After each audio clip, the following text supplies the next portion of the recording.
Hi, everybody. I'm Ted Sfikas. I'm with Amplitude. I'm their field CTO. For those of you who are like, what's a field CTO? It's just like a CTO, except I don't have any engineers underneath me. I simply have customers and prospects. So my job is to partner with all the other technology vendors out there, including wonderful Twilio Segment, who I'll introduce in a second. But go ahead, Adam. Hello, hello. There we go. All right, we're in. As you can tell, we're technologists. Adam Morgan, VP of Brand at Twilio. Yeah, I'm on a completely different world. I come from brand and creative, and we're going to talk a little bit about that, but less of the technical code side of the world and more of just like showbiz, right? Like that's kind of where I'm at. Yeah. Today's topic is, surprise, AI and personalization in marketing. Amplitude and Twilio are partners. We go to market together. They run a customer data platform. We do the analytics, insights, and testing of your websites and products. So we make a good fit. Mm-hmm. And the hottest topic of the day is what McKinsey would term appealing to the zero consumer, right? All the kids there, Gen Alpha, Gen Z, millennials, they're called the zero consumer. They have zero loyalty. They have zero boundaries. They have any number of devices that you have to connect to. And there's zero in the middle. They're either splurging for something, great job, kids, or they're buying the cheapest thing possible. So brands have to change. And Adam, being in branding, tell us about the importance of personalizing in today's modern era where we're calling it hyper-personalization today.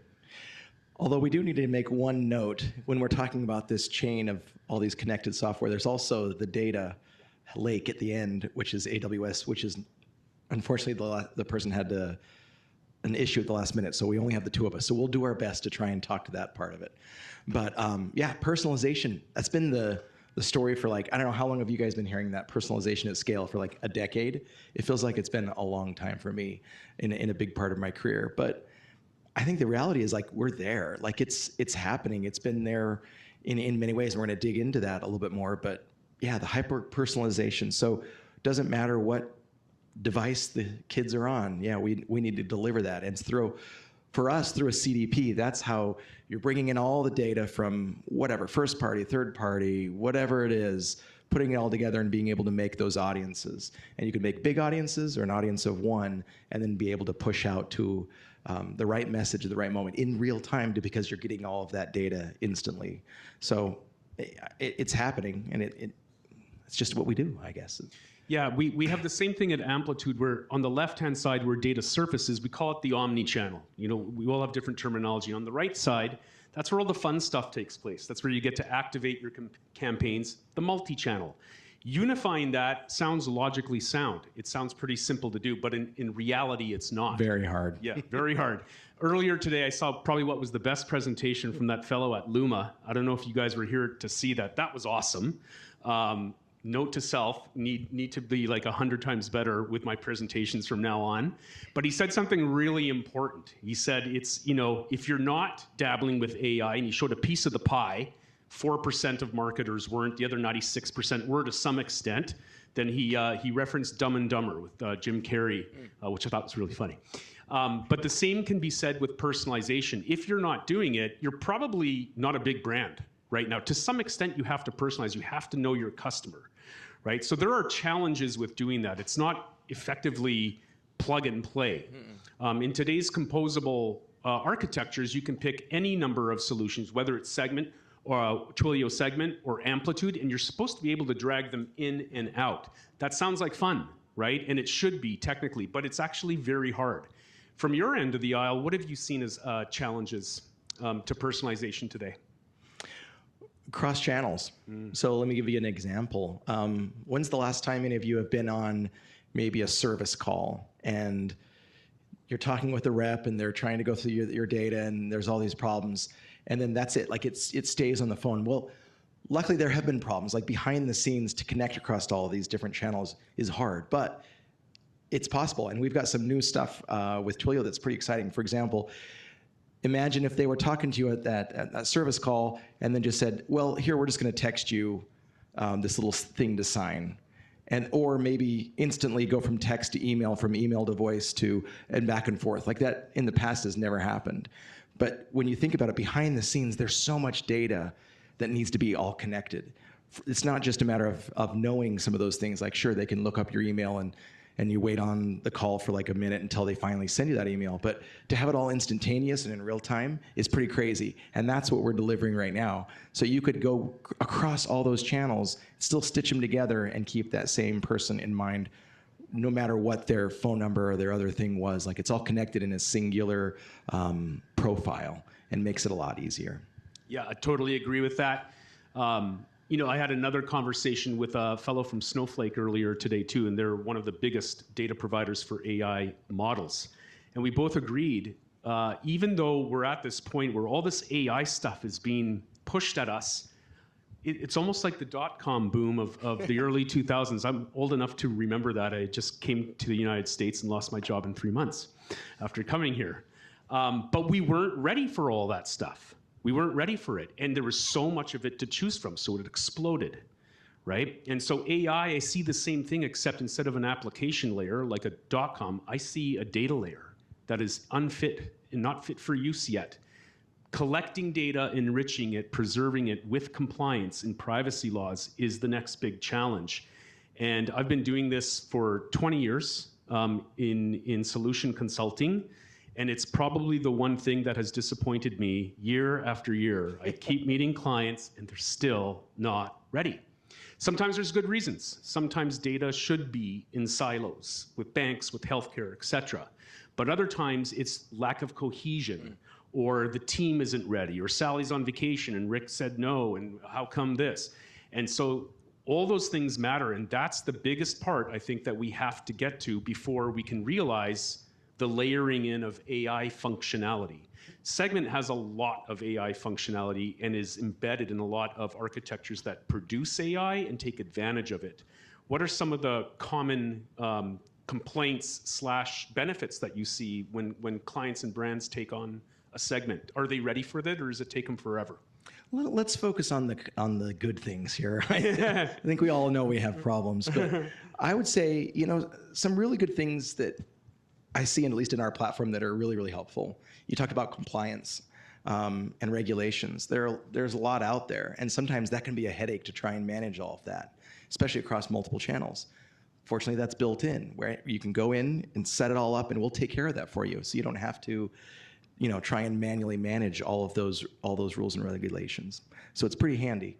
But as far as AI, I mean, I don't know anymore. AI is just technology. It's just like it's a part of that, right? We're going to get into it a little bit later on as far as like even like GenAI and all that stuff. But I think it's just super, super helpful to know that what's going to change is it's just going to give you superpowers. Like everything's going to be at the tip of your finger, whether it's research or you're going to be able to, really dig deep into an audience and be able to be compliant and be able to deliver something, better, clean, faster data all at once. Like, I think it's just moving that way so that you don't have to do as much manual work. Yeah, totally agree. The other thing I've noticed, and that we bring up here, and we're seeing it this week in Ad Week, is that there's lots of AI. Everybody's got an AI component. So it's not so much the weight of the world is on the brand's shoulders. Now they have to buy a brand new product and do AI. It's actually more important that you're aware of the ecosystem, right? In the circles that we run in CDP, we often collect data with a CDP of some sort. We analyze it with an analytics tool. We experiment with the data to make sure that the marketer is correct, which is hard to do. We'll talk about that. Yeah. And then we move that data over to DSPs like the Trade Desk or LiveRamp or Criteo, where there's more AI, right? And so having that data ready and able to get and bridge across to the channels, we're seeing a lot more of those strategies in play too. And it's nice because, for example, with the Trade Desk, there's not a lot of extra work that you have to do. They have a lot of AI built to find the right targets for your audiences. So one of the big things that I see as an opportunity in AI is experimentation with Amplitude. How many of you have done experiments using official experimentation technology? It's okay if no hand comes up. Right on. Right. Come talk to me after this. This is hard, right? Because setting up variants, you're going to see red, you're going to see blue, you'll get offer A, you'll get offer B. Again, that was cool 10 years ago, but today, in the age of hyper-personalization, we have 6 creatives, 14 different channels. Taylor Swift's going to be at the Kansas City Chiefs on Thursday, so that's the priority, and you want to test all of it, and you don't have a long time to do it. In my experience, a lot of clients of mine, they've run a dozen tests a month. They're hard to set up, and then you have to be a rocket scientist to understand statistical significance and see what that's like. So you need help from engineering. We look at that as an opportunity at Amplitude. Our agentic AI can make those 6 different tests or 20 different tests happen in minutes now. So we're going to see a revolution in experimentation. Our vision is to have marketers look at a screen and cannibalize our own product. Never open up the experimentation tool, just talk to Amplitude GPT and ask what experiment you want. It serves up the templates, it serves up the goals. What are the challenges or responses to the challenges that you've seen in your experience? As far as like trends and where things are Yeah. going? So obviously I'm the VP of brand, and so brand is my world. But where I'm seeing a big shift is it's like, I don't know, maybe many of you are seeing it, maybe you're not, but in B2B at least, there is this shift moving away from performance marketing more towards brand. And I'm seeing a lot of people shifting their dollars, at least in different CMO circles that I talk to others, moving it more away. Why? Because now that everyone has access to everything and there's so much content, so much stuff out, like the AI slop is real. And so the best way that we can be prepared for the future is to create AI resilient content. And in so doing that, a lot of that is like the differentiators, your story, like what makes you unique, what makes you special, and a lot of it ends up being more branding work than performance marketing. So that's a big shift that's happening in marketing departments that I'm seeing is that shift. And also as we start to get more and more AI that's really kind of filling in the gaps of production, it's more of like, we foresee departments that are more inputs and outputs. So for example, maybe the creative or the branding people are more inputs. They're going to be creating what's the vision, what's the plan, what's the kind of big campaign. And instead of doing all of those dozens of campaigns, that'll all be handled by an agent, an AI agent or whatever it may be. And then there's the output people who are like, come to the big AI machine and say, I want this prompt and this little thing. And then it spits it out in all the different languages and all the different, different races and things for a global campaign, and we're off to the races. So that's where we see is inputs and outputs. One other thing, as far as like, I don't know if you've seen this too, where it's like, if you're not careful with AI, you can become vanilla really, really fast because it's a derivative thing. And we were talking earlier, I wrote a book where I tried to prove the value of creativity through neuroscience. And I interviewed a whole bunch of neuroscientists. And really the interesting thing that came down to me is this idea that the brain is more of like a team of rivals, right? And in your brain, sometimes one impulse will win, sometimes something else will win, and it's not always the same, like you can't predict it. Versus in AI, it's like it's following a program. It's very derivative. And so that's why like with creativity and branding and all these other things that are rising up more towards the awareness are really interesting and human. And that's what we're going to see more of because that's never going to be replaced by AI. So focusing more on that fun branding stuff while still having this infrastructure, this awesome infrastructure to deliver all of those cool creative ideas and personal ideas to any channel at any time to any person is pretty awesome. And I like your message a lot because for the last 3 years since GenAI came out, we've been deluged with, the robots are taking over and I've had to calm down my parents. But you come with a different message. It's like the human element, the creativity is actually the differentiator, right? And that's something that AI doesn't do well yet. Nope. So I think that's a really good message to go with. Speaking of infrastructure. Yeah, let's hear about your predictions. What are your trends? Trends and examples. We see AI giving us a new realm of probabilistic measurement, probabilistic identity. Identity management is the core, is the key to having effective measurement. It's the key to having effective campaigns. You want to know where your targets are on any channel at any given time and deliver the right message. It's been getting harder and harder to do. We've been playing whack-a-mole with Apple ever since 2016, and they started delivering the security updates to the operating system. iOS 26 just came out, obfuscated a lot more of the breadcrumbs, the trail, the audit trail that leads brands to understand who you were and how you got there. So that's not stopping. That's going to keep up, and it's forcing older ways of thinking with new AI-infused capabilities happening, like the traditional media mix model. This is back in the age of Mad Men, right? You'd be like, what's the best area in Seattle or Chicago to show this billboard at? And those people just got it right? They were not data-driven. They were driven by instinct. That's all changed. If you try to get hired with an attitude like that today, you'll be shown the door, right? So you have to be data-driven today, but how can we be? I see that as a big trend. I think media mix modeling and the software that provides it has benefited tremendously from probabilistic AI capabilities. In fact, Google just put out a free software package for MMM. And so I see that as being important because performance marketers, if you're a performance marketer in the room, you know that life's not easy. You're constantly being held to the standard of, you told us we'd make this much ROAS. What would we have made if we didn't advertise at all? What is the baseline?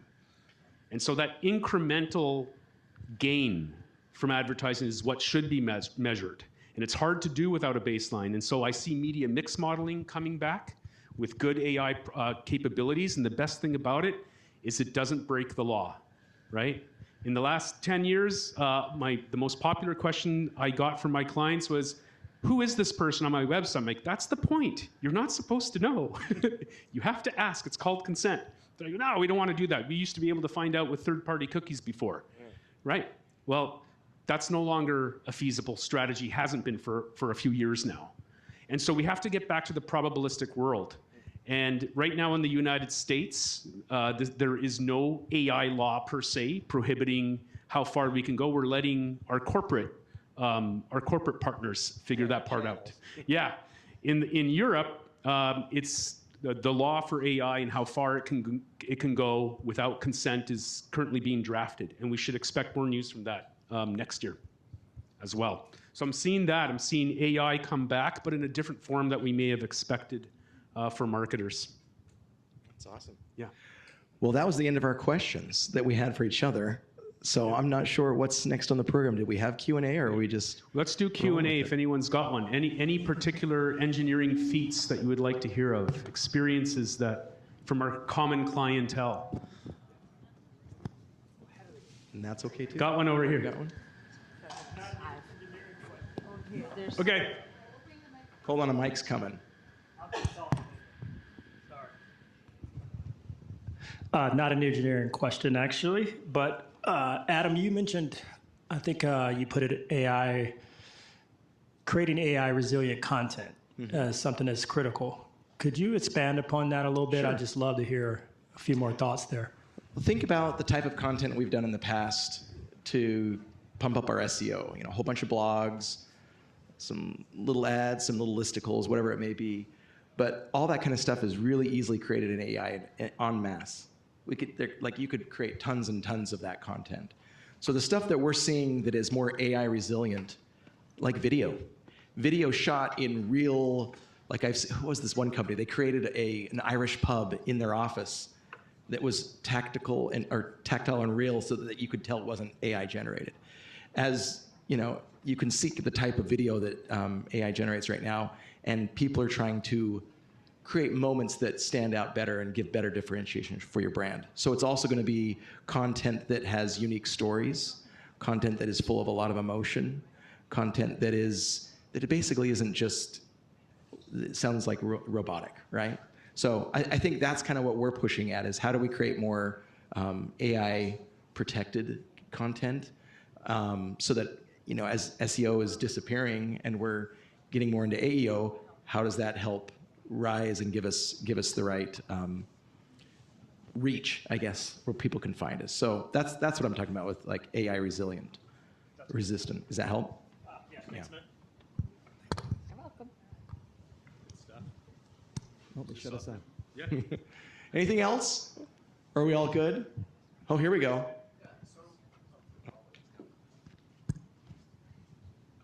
Thanks. So you brought up the earlier presentation where he referenced a couple of things, and one of them was where all of this data is coming from that are going into the training of the LLMs, and a lot of it is Reddit and other sources. I don't know if you've ever been on Reddit, but like, how do you begin to decide what to trust? Yeah. Check. Okay. That's a really good question. It goes back to the comment I made where we're not ready for some of these applications yet. I think what we have to do first, whenever I recommend establishing a data layer for your company, that's a lot to ask. Like, we have to develop a language, a nomenclature in which we can run our business. Forget about AI for a second. How are you tracking what enters the business? And I was plagued by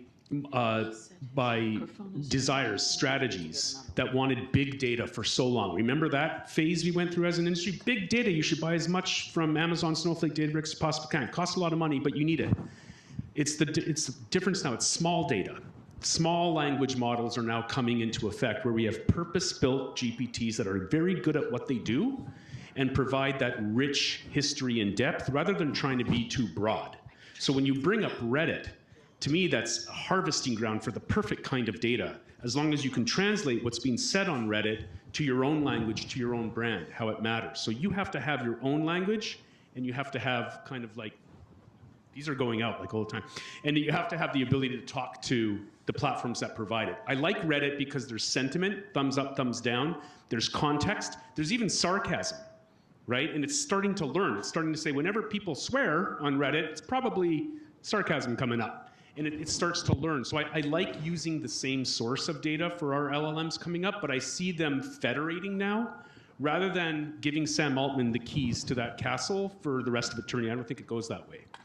So be ready with your brand. Have a nomenclature. Have the ability to track the data as the subject, not the object, right? When you get a data subject access request and Ted Sfikas says, erase my data, the right to erasure, that is very hard to do, right? And all the systems that I could possibly live in. If you have a tool like Segment, where it's centralized and you have the single source of truth, so to speak, you can push the delete button on that.